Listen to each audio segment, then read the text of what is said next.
ইফতারি আলোচনা ও ইফতারি ব্যবস্থাপনা যে রব্বুল আলামিন আমাকে এবং আমাদের পরিবার, দেশ ও প্রবাসের দিনী ভাই ও বোনদের সবার পক্ষ থেকে আমরা আল্লাহ সুবহানাহু ওয়া তাআলার শুরুতে আজকের আয়োজন বাস্তবায়ন করতে পেরেছি, এই জন্য প্রশংসা আদায় করি সবাই মিলে আলহামদুলিল্লাহ।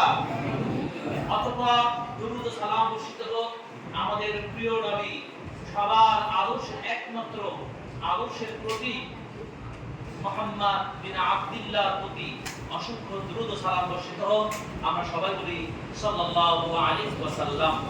উপস্থিত, আজকে আমাকে খুবই ভালো লাগছে যে আমার এলাকা আপনাদের এক জায়গায় পেয়ে মুরব্বী, আমাদের চাচা, ফুফা, পাড়া প্রতিবেশী, দাদা, বিভিন্ন স্তরের আমাদের সমবয়সী, আমাদের মুরব্বী, আমাদের বড় ভাই, অনেকেই আমাদের এই এলাকা আজকে এই ইফতারি আয়োজন আপনাদের আল্লাহ মুসলিমদেরকে তুমি হেফাজতের মালিক একমাত্র আল্লাহ, তুমি আল্লাহ।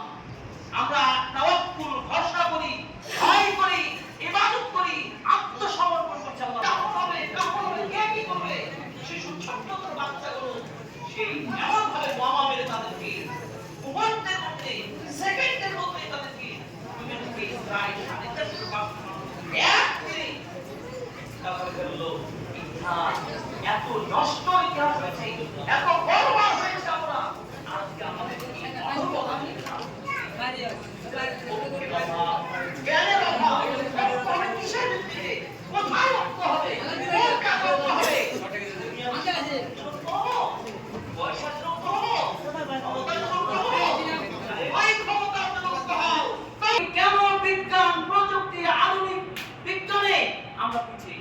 কেন আজকে ঘরে ঘরে দ্বন্দ্ব, ঘরে ঘরে দ্বন্দ্ব নিয়ে ব্যস্ত, গোটা বিশ্বকে ছারখার করে দিচ্ছে, সেখানে আমাদের কোনো চিন্তা চেতনা নাই।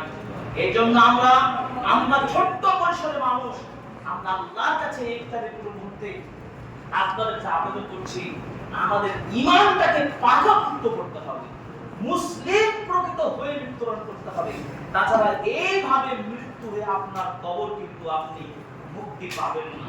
আল্লাহ তাআলা বলেছেন, এই জন্য বলেছেন, ইয়া আইয়ুহাল্লাযীনা আমানু তাকুল্লাহ হাক্কা তুকাতিহি ওয়া লা তামুতুন্না ইল্লা ওয়া আনতুম মুসলিমুন। তোমরা মৃত্যুবরণ করো না যতক্ষণ পর্যন্ত আল্লাহকে উপযুক্ত ভয় করে মুসলিম না হয়ে মারা যাবে। মুসলিম মানে কি শুধু মুসলমানি দিলেই মুসলিম হওয়া যায় না।